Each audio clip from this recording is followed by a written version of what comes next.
I can hear you. Can you hear me? Yeah, I can hear you.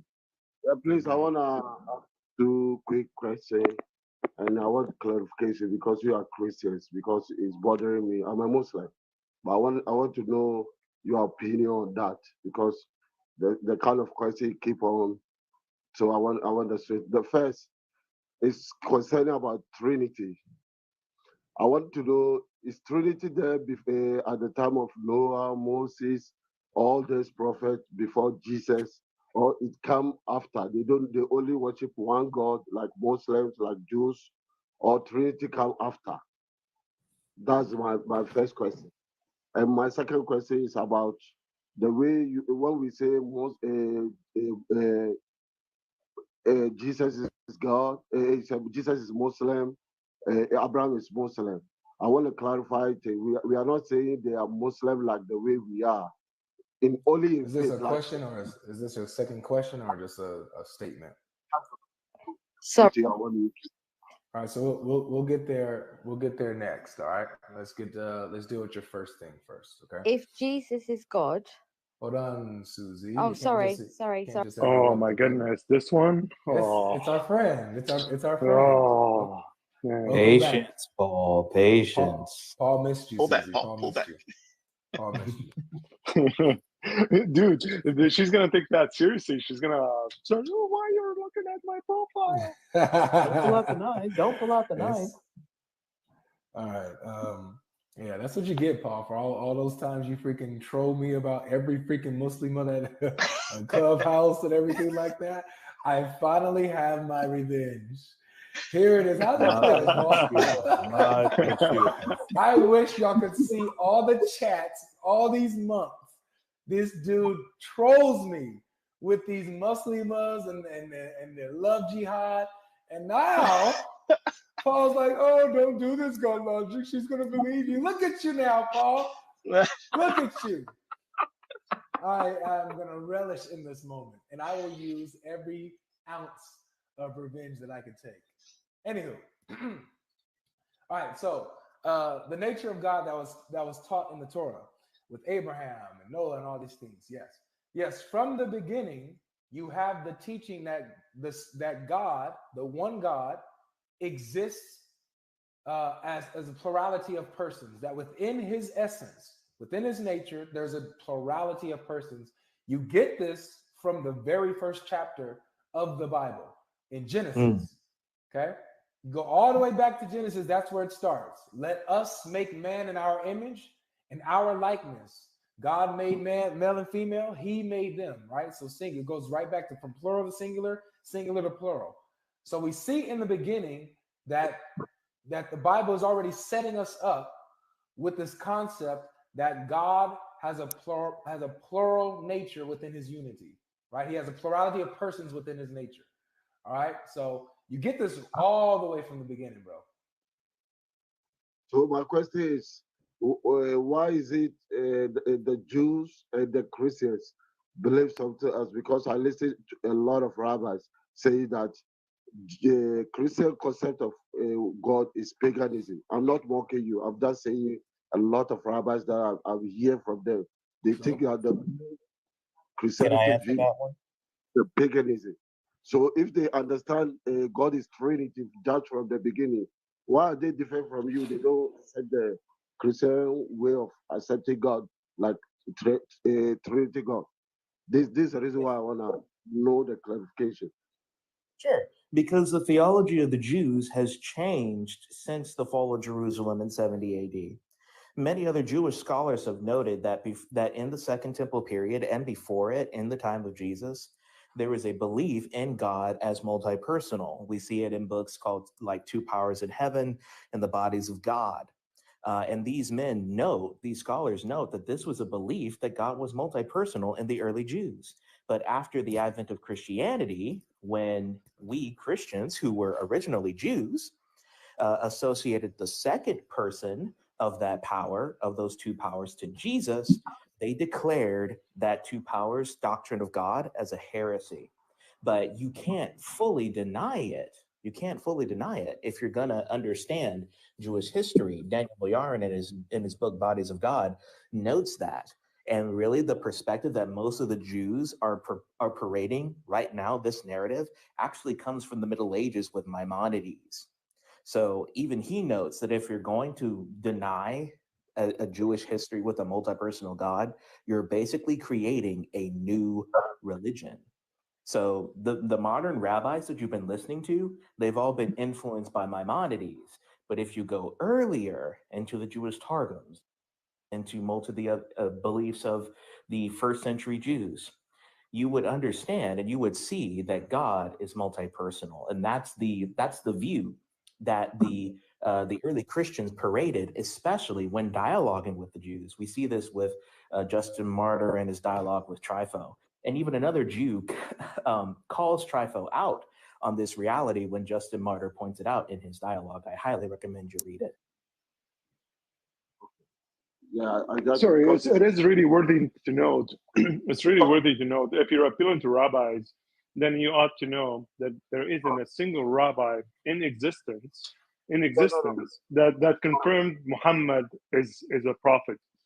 So if, at least we have rabbis. Please let me finish this sentence because it's really important. You appeal to rabbi as an authority. There isn't a single rabbi that we know of that is worth his salt, unless you can bring contrary evidence. Then because I'm not familiar, and I could be wrong. I'm not saying that I'm 100% factual here, but please bring me a single rabbi that actually did say Muhammad is a prophet. Even Maimonides, the one that he said Muhammad is a crazy man. I'm not talking about. But if you're taking one opinion, you gotta take the whole opinion. You gotta know that they are biased into a certain understanding. So if that's the case, then we can apply. My goodness. Okay. So now you're offended. Now you're offended because the rabbis actually throw rocks at you too. Is that why? Okay. Just making sure. You guys, I explained to this very nicely, but you come up and you are messing up. You understand me? They really. What you don't understand is there are rabbis that converted to Christianity, and there are scholars that confirm Christianity. What I'm trying to tell you is, where the contrary Islam is not even confirmed or converted to from anyone that is educated about Judaism. So we have a big problem here. We have Messianic Jews. We don't have Islamic Jews. I can tell you, like the way I say, I saw a lot of Jews that talking about oneness of God. They clearly say that it's not about whether they accept Muhammad or not, but they accept that the way the Muslims monotheism about oneness of God is not paganism. I hear them say it several times. You can search it on YouTube. Just be honest with yourself. I don't say they confirm Muhammad is a prophet from God. They deny Jesus, but we believe in Jesus, so it's not a big deal. It's about faith. But I want to know, why is it that the Jews don't accept the Trinity? That's the only reason I want to know. I'm not comparing. If you explain it, yeah, if you understood what the brothers have said, it's depending on which Jews you're asking, okay? Because the Jews before 70 AD had a concept of God that he was multi-personal. As a matter of fact, when you look at, I forget the Jew, the guy's name. He's not a Christian. He's a Jew, a scholar, and he says that the Trinity is a Jewish belief. It's not far from Judaism. What's his name? Benjamin Summers. Yes, Benjamin Summer, the Jew scholar who says this, that the Trinity is not far from Judaism. It's a Jewish belief. So it's nowadays Jews, it's modern day Jews, that Jews after the Second Temple period that you find that try to get away from Christianity, that have changed their doctrine to to make sure that it's away from Christianity as much as possible. It's multiple scholars. There's we got a Messianic Rabbi in the house right now. Unfortunately, he can't come up. Oh. Wait, can he? Hold on, he could come up. If you watched his live, he did say that he would try to. He got enough followers. Oh, let me see if I can invite him. But yeah, we got a Messianic. Don't tease us now, Rabbi. Yeah, I was about to steal one of his answers actually and use it as my own. So you better come up, Rabbi, and let's see if he's available. Take care for the child and raise You it said as Daniel Boyan? Yeah. Oh, yeah, that's right. Yeah, Daniel Daniel Boyan Boyan. teaches two Mhm. powers in heaven. That's right. Right. There's These are Alan F. Jews. Siegel, and then there's, I believe his name is Peter Schaefer. Mm-hmm. So multiple scholars. yeah. So all in all, man, it's you got to go into history and see which Jews you're talking about. I will go over and search what you're saying. And my last question is, so in this case, what is the position of, let's say, Jews and Muslims if they don't believe in Jesus, like we believe, but we say it's not God? So are we going to hell, or are we going? Or what's their position? I'm talking about the Judaism in specific, because I know between Muslim and Christians. So for instance, Jews that doesn't believe in Jesus as God, what is their position? I didn't really understand. Are you asking the Christian position on that or the Jewish position on that? No. Christian position on like the modern Jews that. Got you. Yeah. All those who reject the Son of God will be rejected on the day of judgment. So there is no salvation outside of him, outside of the Son of God. Yeah, that's what I want to know. Is because it's something that, because if you hear if you have a question from Christians, you need to hear direct from them. Then you can get a better understanding. Mm-hmm. You understand? But if I want to make my mind, I would think, oh, you people are pagans because they say so. But now you explain to me. It's up to me to just weigh in and that's it. I think that's all that I want to know. Thank you very much. Okay. Oh yeah, before you go, we got a rabbi right here who's really good with the subject, man. So if you want to ask him some Rabbi questions, in the house. he's good here. Yo, what's up? Rabbi God bless you all. in the I don't have house. long. I've got a prayer meeting for Israel right now, but I think it's interesting what you're talking about. One thing that's fascinating is that Islam's terror and rage that goes all the way back to the medieval period even forced Rambam to change his notion of God. So instead of calling God Echad, he refers to God as Yachid. Why? Because even he was forced to dress like a Muslim because they were going to kill him as well because he was afraid of them. So I think the reign of the terror of Islam even permeated medieval Judaism. So when we talk about, what did historical Judaism believe? Well, we look at the Targums. What do the Targums teach? That it wasn't God Most High himself who does things, but somehow the Memra is a creator, part of creation, makes covenants in the Aramaic. So what do we have? We have a complexity of God's unity because only God is the creator.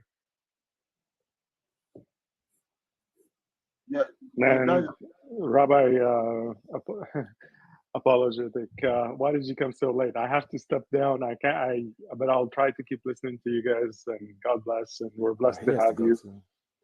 Yeah. Sorry, but did you have any thoughts about that, about Rambam and about the Aramaic Targums and early historical documents that shows that God was complex, that the Memra made a covenant with Abraham, that the Memra formed man from the dust of the earth, that the Memra walked in the garden. This is the Memra, the Devar, the Word of God, the Logos that John picks up on. It says that he was the one who became flesh and died for humanity. Amen, bro. Where'd you go, bro? Oh, he probably got raptured.